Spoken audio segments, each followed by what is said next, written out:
பிரியமான என் அன்பு சகோதரிகளே, சகோதரனாக இருக்கலாம், குடும்பத்தாராக இருக்கலாம், இந்த செய்தியை தெளிவாக கேளுங்க. நம்ம தேசத்தை கொடுத்து, குறிப்பாக நம்ம நாட்டை கொடுத்து நம்ம பார்க்க வேண்டியது நிறைய விஷயங்கள் இருக்குது. நம்முடைய இதயத்தை போல பல காரியத்தை யோசித்து பேசி கொண்டிருக்கும். ஆனால் கடவுள் ஒரு தீர்மானத்தை வைத்திருப்பார், யாராலும் கண்டுபிடிக்க முடியாது. ஏன்னு சொன்னால், தேசத்தின் மக்கள் மத்தியில் இந்த சமுதாயம் என்ன பண்ணி கொண்டிருக்கு தெரியாத சில வாலிபர்களும் வாலிப சகோதரிகளும் என்ன பண்ணுவாங்க, இது அறியாத ஜனங்கள் செய்கிற தவறுகள்.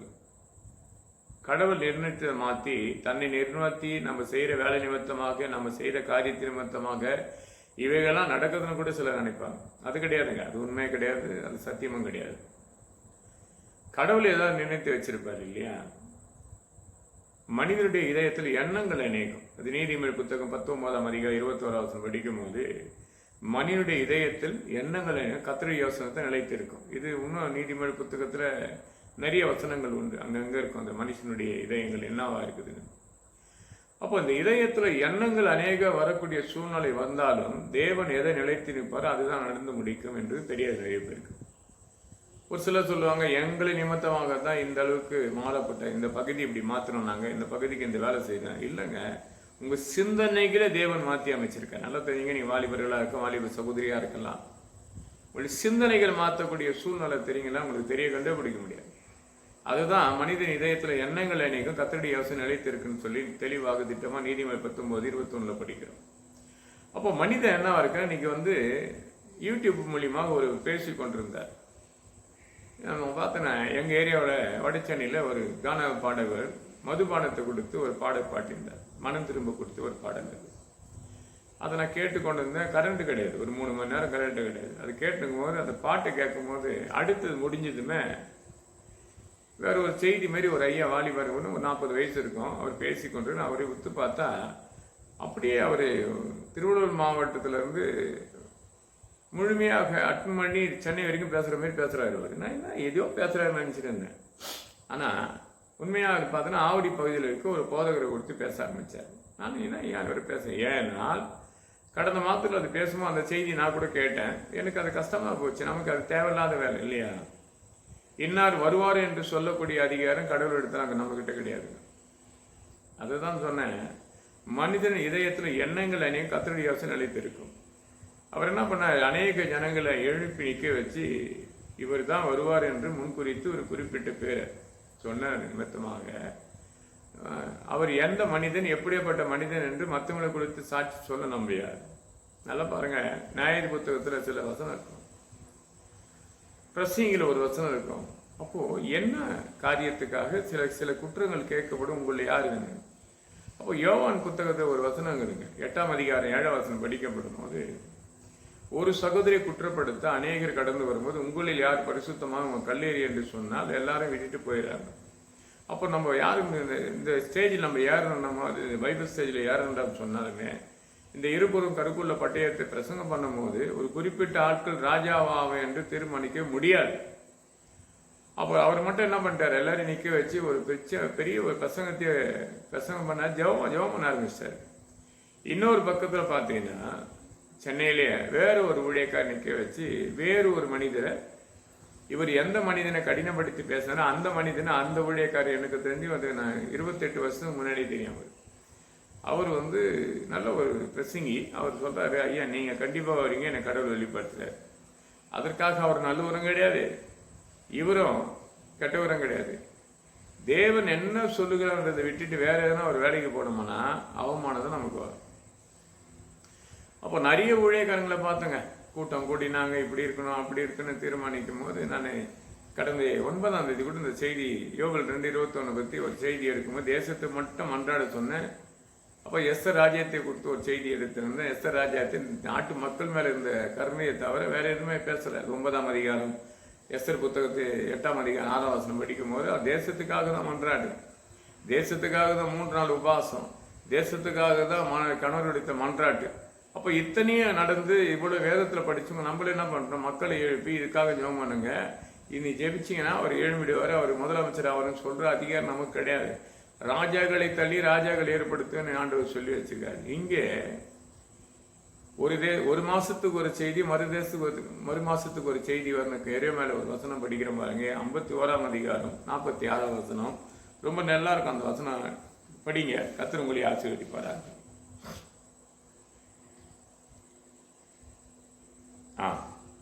உங்கள் இதயம் துவண்டாமல் தேசத்தில் கேட்கக்கூடிய செய்திகளை நீங்கள் பயப்படாமல் இருங்கள். ஒரு வருஷத்தில் ஒரு செய்தி கேட்கப்படும், பின்பு மறு வருஷத்தில் வேறு செய்திகள் கேட்கப்படும். தேசத்தின் கொடுமை உண்டாகும், ஆளுகின்ற மேல் ஆளுகை எழும்புவார்கள். நல்லா பாருங்க, தேசத்துல என்ன வருமா? கொடுமை வரும். இதுதான் எரேமியால 51ஆம் அதிகாரம் 46ஆம் வசனம். என்ன இங்க குறிப்பாக இதை பேசுறாருன்னு நினைக்காதீங்க. இதை யாரும் குற்றப்படுத்த பேசவில்லை. இந்த உலகத்தில் இருக்கிற மனிதர்களுக்காக நம்முடைய மன்றாடு சரியா இருக்குன்னு தான் பேசுறேன். ஏன்னா நிறைய பேர் இன்னைக்கு எழும்பி இவர் இருக்கிறதுனால இது நடக்கும், இவர் வந்தா இது நடக்காது என்று சொல்லப்பட்டதெல்லாம் மாறிக்கொண்டே இருக்கும். இன்னைக்கு கூட செய்திகள் கேட்கப்பட்டோம். இன்னார்களை கூப்பிட்டு விசாரிக்கப்பட்டாரு, மற்றவங்களை கூப்பிட்டு அவரு சொல்ல, இதெல்லாம் ரொம்ப நல்ல விஷயம் இல்லையா? அப்போ நம்மளுடைய திட்டங்கள் வேறங்க. நம்முடைய இதயத்தில் எழுந்துகிற ஏவுதெல்லாம் நடக்காது. இது ஜெபராலுன்னு ஒரு தீர்க்கதரிசி இருந்தாங்க.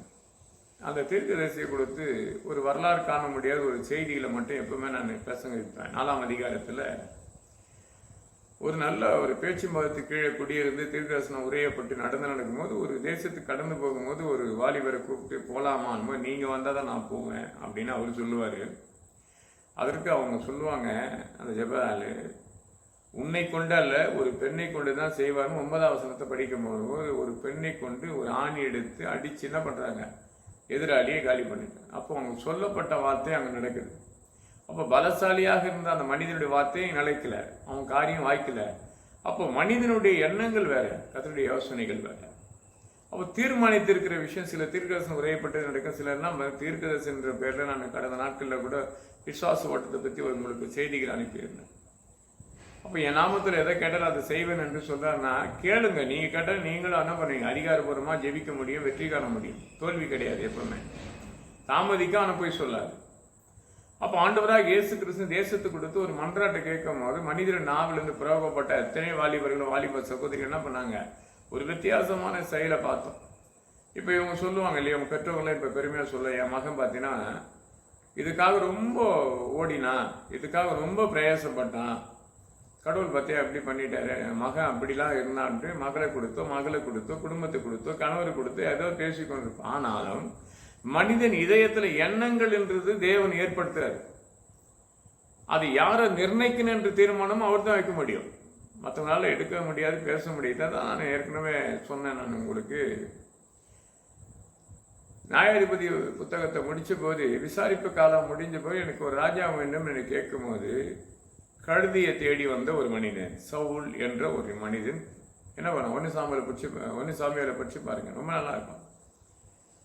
அப்போ என்ன பண்ண, கழுதியை தேடி வந்தவனுக்கு தேவன் சாமியலுக்கு என்ன பண்றாரு, ஒரு வெளிப்பாடை கொடுக்கும்படி அவனை சந்திக்கக்கூடியதாக 1 சாமுவேல் புத்தகத்துல 10ஆம் அதிகாரம் 9ஆம் வசனம் படி கழுதியை தேடி வந்தவனுக்கு இதயத்தை மாற்றி அனுப்பக்கூடிய ஒரு சூழ்நிலையை ஏற்படுத்துவார். நான் பாருங்க, ஒருத்தர் ராஜாவாக அங்கே உட்கார முடியாது. ஆல்ரெடி இப்போ நான் உட்காந்து கொண்டிருக்கேன்னா இங்கே உட்காரது யாராலையும் முடியாது.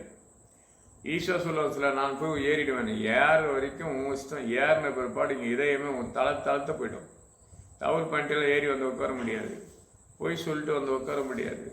பிரசங்க மன்றத்தில் எப்படி இருக்கிறதோ சிலர்லாம் பார்த்தா முக்கால்வாசி பரிகாசத்தை தான் போய் நிற்க முடியும். அப்போது மனிதனுடைய எண்ணங்கள் அநேகம் இருக்கு இல்லையா இதயத்தில். அப்போ மனுஷனுடைய ஆலோசனைகள் என்னது, ஒன்றுமே இல்லை. அப்போ இதயத்தில் எண்ணங்கள் அநேக கர்த்தருடைய யோசனை நிலைத்திருக்கின்றது, திட்டவட்டமாக சொல்லப்படுகிறது. அப்போ இங்கே சொல்கிறாரு பாருங்களேன், அழகாக சொன்னார் இல்லையா. இப்போ எரேமியா தீர்க்க புத்தகத்தை படிக்க 51ஆம் அதிகாரம் 46ஆம் படித்து பாருங்க. தோண்டு போவாதிருக்க சொல்கிறார். நம்மளை ஆளுகின்ற மேல் ஆளுக ஒரு மாறி வாரிக்கொண்டே இருப்பான், நீ அதை பற்றி கவலைப்படாத, அதுக்காக நீ பயப்படாத, அது நடக்கட்டும் அப்படின்னு. அது நடந்து தான் இருக்கும், அது நான் சொன்னபடி செய்து முடிப்பார் கர்த்தர். இன்னைக்கு பார்த்தா சவுலை பார்த்து கொஞ்ச நாளைக்கு பிறகு சவுல் கர்த்தருக்கு விரோதமான சில காரியங்கள் செய்யப்படும் போது அங்கே தாவீதை கொண்டு வர ஒரு சூழ்நிலை, ஆடு மேய்த்திருந்த தாவீதை கொண்டு வர ஒரு சூழ்நிலை 1 சாமுவேல் புத்தகத்துல 16ஆம் அதிகாரம் 6ஆம் வசனம் 7ஆம் வசனம் படிச்சிங்கன்னு சொன்னா, அண்ணன் தம்பிகளை ஒவ்வொருத்தரா நிற்கும் போது கடவுளுக்கு அனுமதி கிடையாது. ஆனா அப்போ சாமுவேலுக்கு ஒரு எண்ணம் இருக்கு இல்லையா, ஒரு குறிப்பிட்ட ஆளை வந்து தான் வைக்கணும், நல்லா இருக்குமான்ற ஒரு ஊழியக்காராச்சும் நிற்கலாம். ஆனா ஆண்டவர் அவனை பார்த்து கேட்பாரு, நீ அநேகருடைய என்ன பார்க்குற, முகத்தை பார்க்க, நான் இதயத்தை பார்க்குறேன்னு. நீ படிச்சுப்போ, ரொம்ப நல்லா இருக்கும் பைபிளில். ஒன்று சாமுவேல் புத்தகத்தை படிக்கும் போது அப்போது மனுஷனுடைய இதயத்தில் என்ன இருக்குதுன்றது அவங்க கண்டுபிடிக்கிறார் ஆண்டவர். அப்போ நீ முகத்தை பார்க்குற, இதயத்தை பார்க்கலன்னு சொல்லும் போது வேறு யார் தான் பார்க்குறா? உங்கள் வீட்டில் ஒருவன் ஆடு மேய்த்து கொண்டு இருக்கிறான். தாவீதை கொண்டு வராங்க, வந்த உடனே அபிஷேகம். அப்போ ஆண்டவருக்கு பிடிச்சவங்களே தீர்மானிப்பார் இல்லை. நம்ம நேற்று நினைத்த ஒரு ராஜா கிடையாது, ஆட்டுக்கு பின் கடந்து போன தாவீது. இதனால 1 நாளாகலாம் படிச்சோம்னா இதை பற்றி நிறைய இருக்கும். ஆட்டுக்கு பின் கடந்து போன தாவீதை எடுத்து ராஜாவாக கர்த்தர் மாற்றினார். இப்படி மாற்றி கொண்டு வரும்போது, சில விஷயங்கள் மாறிக்கொண்டு வரும்போது, குடும்பத்தில் பல குழப்பங்கள் சஞ்சலம் வரும்போது, அது சாலமோனுக்கு கொடுக்கும்படியாக ஏற்படுத்துகிறேன். எதுக்கு இதை நான் சொல்லின்னு வரேன்னா, ஒருவரை தொடர்ந்து பயணிக்கக்கூடிய சூழ்நிலை யோசேப்புக்கு மட்டும்தான் நடந்தது. தேசத்தின் அதிபதியாக கர்த்தர் மாற்றினார். அப்போ எத்தனை அடுகிறாங்க? முதல் 7 வருஷம் பஞ்சம், 7 வருஷம் ஆசீர்வாதம். அந்த ஆசீர்வாதமான வருஷத்தில் பஞ்சம் வரத்துக்கு முன்னாடி ஆசீர்வாதத்தில் சேர்த்து கொள்ளும்படியாக தேவன் ஏற்படுத்தினபடி அவன் சேர்த்து கொள்ளுகிறான். பஞ்ச காலத்தில் அண்ணன் தம்பிங்களை கூப்பிட்டு கூட அழகான ஒரு ஆகாரத்தை கொடுத்து இணைக்கப்படுகிறான், சேர்றான். இதுதாங்க பைபிள். ஆனால் இவர் என்ன பண்ணிட்டாரு? ஒருவரை நன்மையை காட்டி ஒருவரை தீமையாக சொல்லி ஜனங்களை, அங்கே ஏராளமான ஜனங்கள் அந்த சபைக்கு வரவங்க அத்தவடிக்கு வச்சு இவர் தான் வருவார் என்று ஜெபம் பண்ண விட்டார். ஒரு போதகர் அப்படி, ஒரு போதகர் இப்படி. கடவுள் நம்மளை அழைத்த அழைப்பு எப்படி? அதை யோசிச்சு பாருங்க.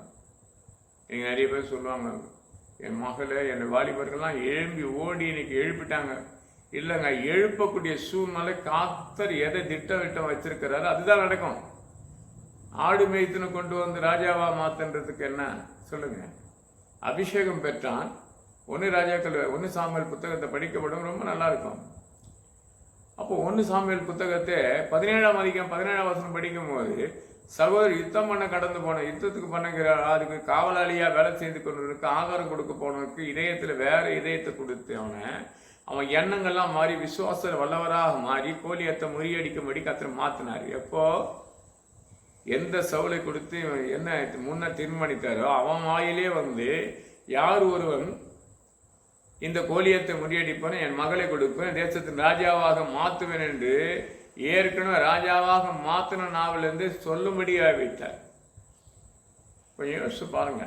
நிறைய பேர் இன்னைக்கு நம்ம பாட்டு நல்லா பைபிள் படிக்கிறீங்க, தேசத்துக்காக மன்றாடி ஜெபிக்கணும், தேசத்துக்காக நம்ம என்னெல்லாம் பண்ணணும், யோவேல் 2:28க்காக தேசமே பயப்படாது, மகிழ்ந்து கழிவு, கர்த்தர் பெரிய காரியம் செய்வார் என்று சொல்லு. இதானே ஆண்டவர் சொல்லியிருக்காரு. ஆனால் நான் வேற காரியத்தை யோசிச்சு என்னால் தான் இது நடக்குது. இல்லைங்க, உன்னால் நடக்காது, என்னால் நடக்குமான்னு கேட்டால் நடக்காது. நான் பார்த்துட்டேன் 11:30 மணி வரைக்கும் நான் சாப்பாடு செய்யணும், செய்திக்க வரல, கரண்ட் கிடையாது, வெளியே தான் உட்காந்துருந்தேன். அப்போ முடிஞ்சு எப்படி அட்ஜஸ்ட் பண்ணி சாப்பிட நான் வெளியே உட்காந்துக்கிறேன். ஆனால் எனக்கு என்னாச்சு, வறுமை ஒன்றுமே கிடையாது. கட்சியில் போனால் கொஞ்சம் சாப்பாடு குழம்பு இந்த அவ்வளோதான், அட்ஜஸ்ட் பண்ணி சாப்பிட்டு தான் ஆகணும். சாப்பிட்டு என் மகன் வந்து பார்த்தா தேவாலயத்தை ரெடி பண்ணி இதெல்லாம் சரி பண்ணி விட்டு ஒரு கூட்டாதுலேருந்து ஒரு இடத்த பூட்டிட்டு வந்து இதெல்லாம் ஒழுங்கு பண்ணி இங்கே உட்காரும்போது 4 வாட்டி இருந்தால் அது கட்டாவது, கரண்ட் போது எல்லாம் நடக்குது. என் ஆண்டவராக இயேசு கிறிஸ்து சொன்னது நடக்கும். எத்தனை நடந்தாலும் அவர் செய்ய வேண்டியது தான் நடக்குமே தவிர, அப்படி மாறி வரும்போது நம்ம யாரை வரணும்னாலும் நம்ம தீர்மானிக்கிறவங்களாம் வரமாட்டாங்க. நல்லா பாருங்க, இப்போ எடுக்கிற செய்தியாக இருந்தாலும் சரி, இன்னைக்கு இந்த மாதம் 7ஆம் தேதி 8ஆம் தேதி 9ஆம் தேதி எடுக்கப்பட்ட செய்தியும் அதுதான். அன்னைக்கு எஸ்தர் ராஜ்யத்தை கொடுத்தேன். தேசத்து மேல் பற்றுது உள்ளவர்களுக்கு மட்டுமே கொடுத்து பார்ப்பார் ஆண்டவர். தேசத்து மேல் பற்று உள்ளவரை சவுலை கூப்பிட்டு கொடுத்தார். அவன் பற்றுதல் இல்லை, சுயநாள மாறி போச்சு. ராஜாவால் மாத்தின தேவனா சொல்லபடியாக மாத்துறாங்க. மக்களால் எழும்பும் போது தான் 1 சாலமோன் புத்தகத்தில் 1 சாமுவேல் புத்தகத்தை பற்றி நான் 12ஆம் அதிகாரத்தில் அங்கே சாமுவேல் ஜெபிக்கிற ஜெபத்தை கேட்டு என்ன பண்ணுறாங்க, பயங்கரமாக நடக்குது. அப்போ காற்று மழையை உண்டாக்கக்கூடிய பெரிய ஒரு சத்தம் கேட்கக்கூடியதா, ஜனங்கள்லாம் பயப்படுறாங்க. அப்போதான் சாமுவேலுக்கு ஏன் பயப்படுறாங்கன்னு சொன்னால், அந்த ஜபத்துக்கு முன்னாடி பயம் வருதுல்ல மனுஷனுக்கு. 12:14 படிச்சு பாருங்க, இந்த பயத்தை உண்டாக்கக்கூடிய சூழ்நிலைக்கும். அப்போ 1 சாமுவேல் புத்தகத்தை 12ஆம் அதிகாரத்தை படிச்சுன்னு சொன்னால், எப்போ ராஜாவாக மாற்றணும், இதுக்கு முன்னாடி இந்த ராஜா செய்கிற தவறுகளை சுட்டி காட்டி வந்தால் 16 மாற்ற 14 அபிஷேகம் பண்ணுறாங்க. 17 பார்த்தீங்கன்னா பெரிய யுத்தம் ஜெயிக்கும் போது ராஜாவாக கர்த்தர் மாத்துறார். இது வரைக்கும் இந்த ராஜா பற்றி இன்னும் அதிக போயினே இருக்கலாம். இல்லை பார்க்குற அன்பு சகோதரியாக இருக்கலாம், சகோதரியாக இருக்கலாம். கடைசியாக டானியேல் குறித்து ஒரு வசனங்கள் வருதுங்க, சில தரிசனங்கள். சில சொப்பனக்காரை பார்த்து சொல்லுவாங்க, சொப்பனக்காரர் வர இருப்பார், இவர் எதனா சொல்லி கொண்டு இருப்பாங்க.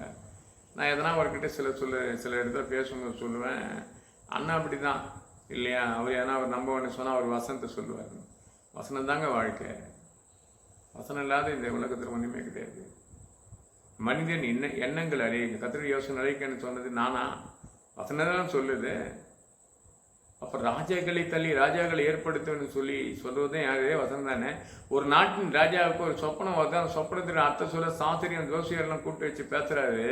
ஒருவரால் சொல்ல விட இவங்களாம் இருப்பதை காட்டி மாண்டு போகணும் கட்டளை பிறக்கும் போது அங்கே அடிமைப்பட்டு போன ஒரு மனிதன் எழும்பி வந்து ராஜாவிடத்தில் பேசுகிறான், பர்மிஷன் வாங்குறான், எனக்கு கொஞ்சம் நாட்கள் கொடுன்னு. 14ஆம் வசனத்தை படிச்சீங்கன்னா டானியேல் புத்தகத்தை படிச்சுமா 2ஆம் அதிகாரம் 14ஆம் வசனப்படி பர்மிஷன் வாங்கி தன் சகோதரனோட ஒரு மனமாக கூடி ஜெபிக்கும் போது அந்த மறைப்போல தேவன் மாத்துறாரு. நீ படிச்சு பாருங்க. காலங்களும் சமயங்களை மாற்றி ராஜாக்களை தள்ளி ராஜாக்களை மாற்றுவார் என்று வேதத்தில் திட்டமாக இருக்கு. டானியேல் புத்தகம் 2ஆம் அதிகாரம் 21ஆம் வசனத்துல காலங்களும் சமயங்களை மாற்றுவார், ராஜாக்களை தள்ளி ராஜாக்களை ஏற்படுத்துவாராம். அப்போ ஏற்படுத்துவேன் என்று சொல்லப்பட்டதை யாராலையும் மாற்ற முடியாது இல்லையா. நம்ம யாரை நினைக்கிறோம், ஒரு குறிப்பிட்ட ஆளை சொல்லுவோம். ஒரு கிராமத்தை சார்ந்திருக்கோம், ஒரு கிராமத்தில் ஒரு எலெக்ஷன் நடக்குதுன்னு சொன்னால் ஒரு குறிப்பிட்ட ஆட்களை கொடுத்து நம்ம சொல்லுவோம், இவர் நின்னா நல்லா இருப்பார், இவர் நல்லா இருப்பார். நிற்கிறதுக்கு முன்பாக வேற மனது, நின்ன பிற்பாடு மனதே மாறும். நேற்று நினைக்கிற உலகத்திலே ஒன்றுமே தெரியாது சுத்தி இருந்த ஒருவனை ராஜாவாக கத்தர் ஆடு மேய்த்தவனை ராஜாவாக மாற்றினார் என்று சொன்னால், ஒருவன் தன் ஆடுகளை தன் நல்லது தன்னுடைய மிருக ஜீவத்தை தேடி வந்த ஒரு மனிதன். அப்போ சவுலுக்கும் தாவீதுக்கும் வித்தியாசம். ஆடு மேய்த்து கொண்டிருக்கும் எப்படி இருக்குது, கழுதியை தேடி வந்தவன் எப்படி இருப்பான். அநேக ஆடுகளை வழிநடத்தினு தெரியும் இல்லையா. அது போல தான் இன்னைக்கு அநேக மக்களுக்கு வழிநடத்த ஆடு மேய்த்தவர்கள் போல மனது உள்ளவர்களுக்கு தான் தேவனை ஏற்படுத்துவார். அப்போ வாழ்க்கையில் ஒருத்தர் ஏற்படுத்துக்கு முன்பாக நான் தான் என்ற வார்த்தையை விட்டுருங்க. என்னால தாங்க நாங்களாம் அன்னைக்கெல்லாம் எல்லாம் ஒரு மனமாக கூடி வாலிபெல்லாம் எழுமணும் இல்லைங்க. அவங்க இதயத்தை மாற்றி அமைச்சவர் கர்த்தர். இன்னைக்கு ஒரே கன்ஃபியூஷன் இல்லையா தேசத்துல, எப்படி நடந்தது, எப்படி ஆக முடிஞ்சது, எப்படி ஒண்ணுமே இல்லையே, எப்படி ஆயிருப்பாரு. இந்த தீர்மானம்லாம் கர்த்தர் கொடுத்து பார்க்குற அன்பு சகோதரியா இருக்கலாம், சகோதரனா இருக்கலாம், ஊழியக்காரா இருக்கலாம். ஒரு விஷயத்த மட்டும் சொல்லுங்க, யாரையும் போற்றி பேசி ஒரு பிரயோஜனம் கிடையாது. அவங்களுக்கு ஜெபம் பண்ணி அவங்க அரசாக ராஜாவாக ஒருத்தர் வந்துட்டா நம்ம தேசத்துக்கு. அப்போ இப்போ தமிழ்நாட்டுக்கு ஒருத்தர் ராஜாவாக தேவன் ஏற்படுத்தியிருக்கார், முதலமைச்சராக மாத்திருக்கான்னு சொன்னா அவருக்காக ஜெபம் பண்ணுங்க. அவரோடு இணைக்கப்பட்ட அநேக ஜாதியார் இருப்பாங்க இல்லையா, அநேக பதவி பெற்றிருப்பாங்களே. இன்னைக்கு நிறைய பேர் பதவி கொடுத்துருக்காங்க. இத்தனை பதவி பெற்றவர்களுக்கு அதுக்கு ஏற்ற பதவிக்கு ஏற்றபடி மக்களை சந்திக்கவும் மக்களை நடத்தவும் அனுதினம் நடத்துகிற ஜனமாக மாறவருடைய இதயமா மாறணும் ஜெபம் பண்ணுங்க இல்லையா. ஒரு அம்மா சொன்னாங்களே, என் பிள்ளை பார்த்தீங்கன்னா இதுக்காக ரொம்ப பிரயாசப்பட்டாங்க, சாப்பிடாத இருந்தாங்க. பிரயாசப்படக்கூடிய எண்ணத்தை ஏற்படுத்தின்னு எப்படி வந்தது, அந்த இதயத்தில் எப்படி எண்ணங்கள் அதை யோசிச்சு பாருங்க. பார்க்குற அன்பு சகோதரியாக இருக்கலாம், சகோதரனாக இருக்கலாம். அநேகர் ஒவ்வொரு சபையிலும் ஒரு தலைமை தாங்க. எங்கள் சபையில் நாங்கள் அதை பற்றி பேசியிருக்கோம். உங்கள் இதயத்தில் என்ன ஏவுதோ அதே செய்யட்டோம். எங்களுடைய விசுவாசிங்க கூட எங்களை கேட்டாங்க, அப்பா நீ எதுக்கு தான் நீ ஓட்டு போட்டேன்னாங்க. அது நமக்கு தேவையாமான்னு கேட்டேன். மனிதனுடைய இதயத்தில் எண்ணங்கள் ஏவுகின்ற எண்ணங்கள் என்னவோ அதுதான் நடக்கும்.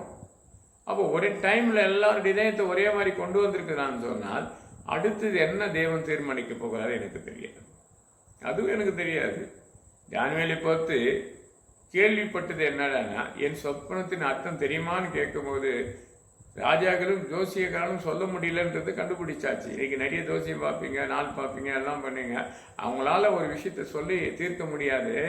ஆனாலும் ஆண்டவராக இயேசு கிறிஸ்து விசுவாசத்தோடு காத்திருக்கிற யாராக இருந்தாலும் சொல்லபடி கர்த்தர் செய்வார். அப்ப சாஸ்திரிய ஜோசியர்கள் என்ன பண்ணாங்க, அநேக தீர்க்கதரிசனங்கிறாங்க, ஒருவரும் சொல்ல முடியலையே. அப்போ இவங்க தேசத்தில் இருக்கக்கூட ராஜா கட்டளை இருக்காரு, இவங்களாம் மாண்டு போக முடியும் கட்டளை எடுக்கும்போது காதால கேட்டு டானியேல் ஓடி போய் யாரையும் ஒன்றையும் செய்யாத இதனுடைய அர்த்தத்தை நான் வெளிப்படுத்துறதுன்னு சொல்லும் போது தான் ராஜாக்களை தள்ளி ராஜாக்களை ஏற்படுத்துற கதை. படிச்சுமா டானியேல் 2ஆம் 21ஆம் படிச்சு ஆலயத்தினுக்கு மறைப்பொருளை வெளிப்படுத்துகிற காரியம், எது மறைக்கப்பட்டது எது ஒழிக்கப்பட்டது எல்லாம் காரியங்களும் 1 சாமுவேல் புத்தகத்தில் டானியேல் புத்தகம் 2ஆம் அதிகாரத்தில் 21, 22 படிச்சு பாருங்க. 2 14 வசனம் பற்றி பாருங்க. 15 வசனம் கூடி ஜெபிப்பத்திருக்கும். ஜெபம் தாங்க வாழ்க்கை கொடுக்க. நான் முதல்ல இருந்தே சொல்றேன், தேவனுடைய ராஜ்யத்தை அது நீதியை தேடுங்க, அதுக்கப்புறம் இவைகள்லாம் கொடுக்கப்படணும். வேத புத்தகத்தை எடுத்து யார் முன்வைக்கிறீங்களோ உங்க குடும்பத்தினுடைய கஷ்டம் நீங்கிடும். இவர் வந்தா சரியாடு, இவர் வந்தா சரியாடு இல்லைங்க. நீங்க முழங்க போட்டு ஜெபித்தானே உன் கடந்தல் வைக்கணும். நம்ம தான் முழங்கால் போட்டு ஜெபிக்கலையே. ஒரு சகோதரர் நேற்று தினத்தில் என்கிட்ட நான் எதிர்பார்க்க திடீர்னு ஃபோன் அடிக்கிறேன். அவர் ரொம்ப வருத்தப்பட்டார். 1/2 மணி நேரத்துக்கு முன்பாக மறுபடியும் ஒரு வார்த்தை மாறுது 1/2 மணி நேரத்துக்கு பிற்பாடு. இன்னைக்கு ஃபோன் பண்ணி கேட்கும்போது நான் இங்கே இல்லை, திருவள்ளூர்லேருந்து வேறு இடத்துக்கு மாறி போயிட்டேன். இப்போ எப்படி இருக்கிறாங்க? நல்லா இருக்கணும். அவ்வளோதான். எங்கே மாறி போனாங்க இல்லை, கத்தர் சமயத்துக்கு மட்டும் இல்லை, தூரத்துக்கு நான் தேவனாக இருப்பேன்றார். பார்க்குற அனுக்கு சகோதரியாக இருக்கலாம், சகோதரனாக இருக்கலாம். இனி வர காலத்தில் அதை பார்க்காதீங்க. ராஜ்யத்தை போல் தேசத்தின் மேல் பற்றுதலும் உண்மையும் பரிசுத்தத்தோடு நீங்கள் ஜெபித்து பாருங்கள். நம்ம தேசம் காக்கப்படும், தேசம் விடுவிக்கப்படும், இந்த தேசத்துக்கு சமாதானம் சந்தோஷம் கிடைக்கும். நம்ம பிள்ளைங்க அப்படி ஆகிட்டேன்னு நினைக்காதீங்க. உங்கள் பிள்ளைகளை மேன்மைப்படுத்தின நான் ஒன்னே தான், அவன் தவறுகளிலிருந்து அவங்களை மன்னிக்கும்படி நான் வேண்டிக் கொள்கிறேன். நீ வேண்டிக் கொண்டு பாருங்க. கர்த்தர் உங்கள் பிள்ளைகளை அலுவலாமல் ஆசீர்வதித்து பெருக செய்வார். கர்த்தர் வார்த்தைகளை ஆசீர்வதிப்பதாக.